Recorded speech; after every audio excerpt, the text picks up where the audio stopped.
ചൈനയിൽ വൻ ഭൂചലനം. ഗാൻസു പ്രവിശ്യയിലുണ്ടായ ഭൂചലനത്തിൽ 100-ലധികം പേർ മരിച്ചു. നിരവധി കെട്ടിടങ്ങൾ തകർന്നു. 200-ലധികം പേർക്ക് പരിക്കേറ്റതായാണ് വിവരം. രഞ്ജിത്ത് രാമചന്ദ്രൻ ഇന്റർനാഷണൽ ഡെസ്കിൽ നിന്ന് വിവരങ്ങളുമായി ചേരുകയാണ്. രഞ്ജിത്ത്, എങ്ങനെയാണ് ഈ ഒരു അപകടത്തിന്റെ വ്യാപ്തി എന്ന് പറയുന്നത്? അറിയ ചൊവ്വാഴ്ച രാത്രിയോടുകൂടിയാണ് ചൈനയിലെ ഗാൻസു പ്രവിശ്യ കേന്ദ്രമായ ഗാൻസുവിൽ നിന്നും ഏതാണ്ട് 100 കിലോമീറ്റർ അകലെയാണ് ഇത്തരത്തിലൊരു ഭൂകമ്പം ഉത്ഭവിച്ചത്. അതിശക്തമായ ഭൂകമ്പമായിരുന്നു. അമേരിക്കൻ ഏജൻസികളുടെ കണക്കനുസരിച്ച് 5.9 തീവ്രതയാണെങ്കിലും ചൈന റിപ്പോർട്ട് ചെയ്യുന്നത് 6.2 തീവ്രത രേഖപ്പെടുത്തിയിട്ടുണ്ട് എന്നുള്ളതാണ്. അതിശക്തമായ ഭൂകമ്പമാണ്. ചൈന അടുത്ത കാലത്ത് കണ്ട ഏറ്റവും അതിശക്തമായ ഭൂകമ്പമാണ് ഇത്തരത്തിൽ രേഖപ്പെടുത്തിയിരിക്കുന്നത്. ഏതാണ്ട് ഒന്നിന് പിന്നാലെ ഒന്നായി തുടർച്ചയായി ഭൂകമ്പങ്ങൾ ഉണ്ടായി എന്നുള്ളതാണ്. ഗാൻസു പ്രവിശ്യ മുഴുവൻ ഏതാണ്ട് അതിൻ്റെ ഒരു പ്രധാനപ്പെട്ട ഭാഗങ്ങളെല്ലാം തകർന്നടിഞ്ഞു എന്നുള്ളതാണ് ലഭിക്കുന്ന ഏറ്റവും പ്രധാനപ്പെട്ട വിവരം. ആളുകൾ പരിഭ്രാന്തരായി തെരുവുകളിലേക്ക് ഇറങ്ങി. അപ്രതീക്ഷിതമായിരുന്നു സംഭവവികാസങ്ങൾ. ആളുകൾ പരിഭ്രാന്തരായി തെരുവുകളിലേക്ക് ഇറങ്ങി. വീടുകളും കെട്ടിടങ്ങളും അടക്കം വലിയ തോതിൽ തകർന്നു വീണ പശ്ചാത്തലമുണ്ടായി. ഒപ്പം കൂടുതൽ രക്ഷാപ്രവർത്തനം, ഈ ഭീതി എന്ന് പറയുന്നത് ഈ മരണസംഖ്യ ഉയരുമെന്നുള്ളതാണ്. കാരണം കൂടുതൽ ആളുകൾ ഈ കെട്ടിടങ്ങൾക്കിടയിൽ കുടുങ്ങിക്കിടക്കുന്നുണ്ടോ എന്ന സംശയത്തിൽ രാത്രി വൈകിയും ഇപ്പോൾ പുലർച്ചെയും രക്ഷാപ്രവർത്തനം വലിയ തോതിൽ തുടരുന്ന പശ്ചാത്തലം ഉണ്ട്. നമുക്കറിയാം, തുടർച്ചയായ 6 മാസം മുമ്പ് ഒരു ഭൂകമ്പം ചൈനയുടെ മറ്റു മേഖലകളിൽ ഉണ്ടാവുകയും വലിയ നാശനഷ്ടം ഉണ്ടാവുകയും ചെയ്ത പശ്ചാത്തലം ഉണ്ടായിരുന്നു. തുടർച്ചയായ ഇത്തരം ഭൂകമ്പങ്ങൾ രാജ്യത്തിൻ്റെ ഒരു പാരിസ്ഥിതിക അവസ്ഥയെ തന്നെ വല്ലാതെ മാറ്റുന്ന ഒരു സാഹചര്യമുണ്ട്. എല്ലാ സാധ്യതകളും രക്ഷാപ്രവർത്തനത്തിൽ ഉപയോഗിക്കണമെന്ന് ചൈനീസ് പ്രസിഡന്റ് ഷീ ജിൻപിങ് നിർദ്ദേശം നൽകിയിട്ടുണ്ട്. പലയിടത്തും വൈദ്യുതിയും വെള്ളവും നിലച്ച പശ്ചാത്തലം കൂടി ഇതിനോട് കൂട്ടിച്ചേർത്ത് വായിക്കണം. കാരണം രക്ഷാപ്രവർത്തനം അതുകൊണ്ട് വലിയ ദുഷ്കരമായിരിക്കുകയാണ്. റോഡുകളും തകർന്ന പശ്ചാത്തലമുണ്ട്. റോഡുകളൊക്കെ പൂർണ്ണമായും തകർന്ന തരത്തിലുള്ള പ്രധാനപ്പെട്ട കാര്യങ്ങൾ പുറത്തു വരുന്നുണ്ട്. ചൈന അമേരിക്കൻ ഏജൻസികളുടെ റിപ്പോർട്ടുകൾ അനുസരിച്ച് പാരിസ്ഥിതികമായി വലിയ നാശം ഈ പ്രവിശ്യകൾ ഉണ്ടായി എന്നുള്ളതാണ്. അത് ഇനിയും വർഷങ്ങളെടുക്കും ഒരു തിരിച്ചുവരവിലേക്ക് ഇത്തരം പ്രദേശങ്ങൾ എന്നുള്ളതാണ് പ്രധാനപ്പെട്ട വിവരം. ഇപ്പോൾ മരണസംഖ്യ ഏറ്റവും പ്രധാനമായി പുറത്തു വരുന്ന 111. പക്ഷേ സ്വാഭാവികമായും ഇത് വർദ്ധിക്കാൻ തന്നെയാണ് സാധ്യത. 200-ലധികം പേർക്ക് പരിക്കേറ്റിട്ടുണ്ട്. ഇവരിൽ പലരുടെയും പരിക്ക് ഗുരുതരമാണ് എന്നുള്ള ഏറ്റവും പ്രധാനപ്പെട്ട വിവരവും ഈ ഘട്ടത്തിൽ പുറത്തു വരുന്നുണ്ട്. രഞ്ജിത്ത്, നമുക്കിപ്പോൾ നോക്കുകയാണെങ്കിൽ ഈ രക്ഷാപ്രവർത്തനം ഒരു പാതി വഴിയിൽ ആയിട്ടേ ഉള്ളൂ എന്ന് പറയാം, അല്ലെ? ഇനിയും കൂടുതൽ ആളുകൾ ഒരുപക്ഷെ കെട്ടിടാവശിഷ്ടങ്ങൾക്കിടയിലൊക്കെ ഉണ്ടാകാം. മരണസംഖ്യ ഉയരാനുള്ള ഒരു സാധ്യത തന്നെയാണ് മുന്നിലുള്ളത്, അല്ലേ?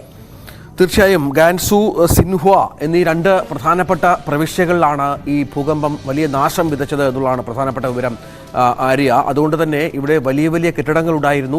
ഈ കെട്ടിടങ്ങൾ ഒക്കെ പൂർണ്ണമായും തകർന്ന പശ്ചാത്തലമുണ്ട്.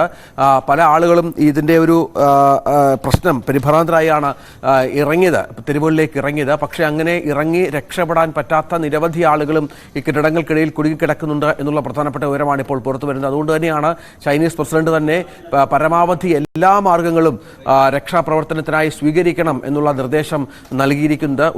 ചൈനീസ് സേനയടക്കം രക്ഷാപ്രവർത്തനത്തിന് മുൻകരുതലുകൾ അല്ലെങ്കിൽ അത്തരത്തിലുള്ള സംവിധാനങ്ങൾ സ്വീകരിക്കുന്നുണ്ട്. എങ്കിൽ പോലും ഒരു പ്രധാന പ്രശ്നം നേരത്തെ പറഞ്ഞതുപോലെ ഈ വൈദ്യുതിയും വെള്ളവുമില്ല എന്നുള്ളതൊരു പ്രശ്നമായി മാറുന്നുണ്ട്. ഒപ്പം ഈ പ്രവിശ്യകളിലേക്ക് സൈന്യത്തിനടക്കം എത്താൻ പറ്റാത്ത സാഹചര്യമുണ്ട്. കാരണം റോഡ് മാർഗം രക്ഷാപ്രവർത്തനത്തിനായി എത്തുക എന്നുള്ളത് ദുഷ്കരമാണ്. റോഡുകളെല്ലാം ഏതാണ്ട് പൂർണ്ണമായും തകർന്നടിഞ്ഞു എന്നുള്ളതാണ് പ്രധാനപ്പെട്ട വിവരം. തീർത്തും ഒറ്റപ്പെട്ട നിലയിലേക്ക് ഈ പ്രദേശങ്ങൾ പോയതും ഈ രക്ഷാപ്രവർത്തനത്തെ സാരമായി ബാധിക്കുന്ന പശ്ചാത്തലമുണ്ട്. അങ്ങനെ വല്ലാത്ത അവസ്ഥയിലാണ് ഈ ഗാൻസു, സിൻഹുവ എന്നീ പ്രദേശങ്ങൾ എന്നുള്ളതാണ്.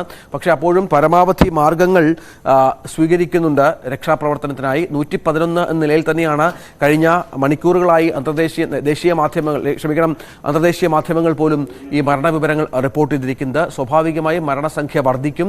കാരണം ഇപ്പോഴും ഈ കെട്ടിടാവശിഷ്ടങ്ങൾക്കിടയിൽ കുടുങ്ങിക്കിടക്കുന്നവരെ രക്ഷിക്കാനുള്ള സാധ്യമായ എല്ലാ ശ്രമങ്ങളും ചൈനയുടെ ഭാഗത്തുനിന്ന് ഉണ്ടാകുന്നുണ്ട്. ആര്യ, ജനസാന്ദ്രത കൂടിയ ഒരു മേഖലയിൽ തന്നെ, പ്രവിശ്യയിൽ തന്നെ ആയിരുന്നു ഈ ദുരന്തം സംഭവിച്ചതല്ലേ? തീർച്ചയായും ഒരുപാട് ജനങ്ങൾ അധിവസിക്കുന്ന മേഖലകളാണ് ഈ നേരത്തെ പറഞ്ഞ പോലെയുള്ള പ്രവിശ്യ കേന്ദ്രമായ ഗൻസു ആയാലും ഒപ്പം സിൻഹുവ ആയാലും. ഇവിടെയൊക്കെ ഒരുപാട് ആളുകൾ കുടുംബമായി താമസിക്കുന്നവരുണ്ട്. തൊഴിലാളികൾ ഒരുപാട് അധിവസിക്കുന്ന ഒരു മേഖലയാണ്.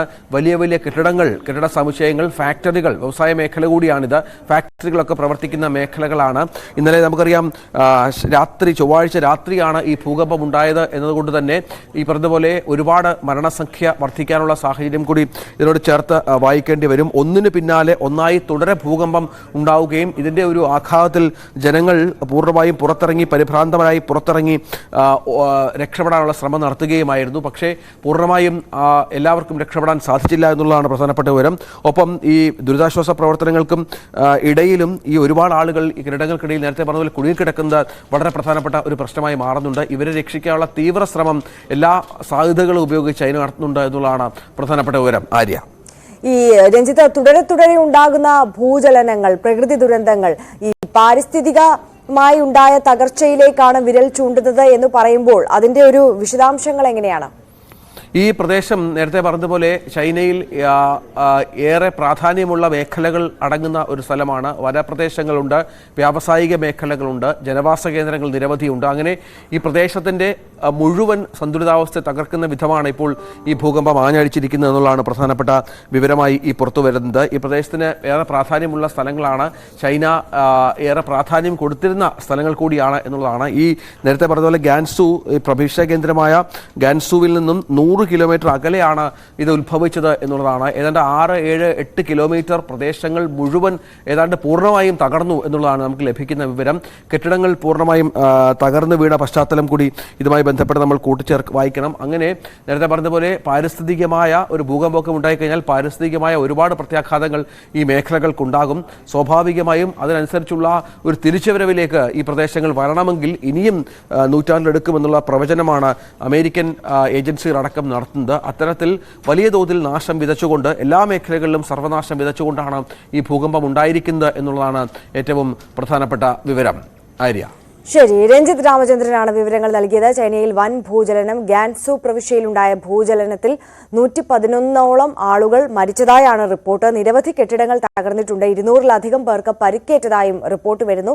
അതേസമയം മരണസംഖ്യ ഇനിയും ഉയരാം.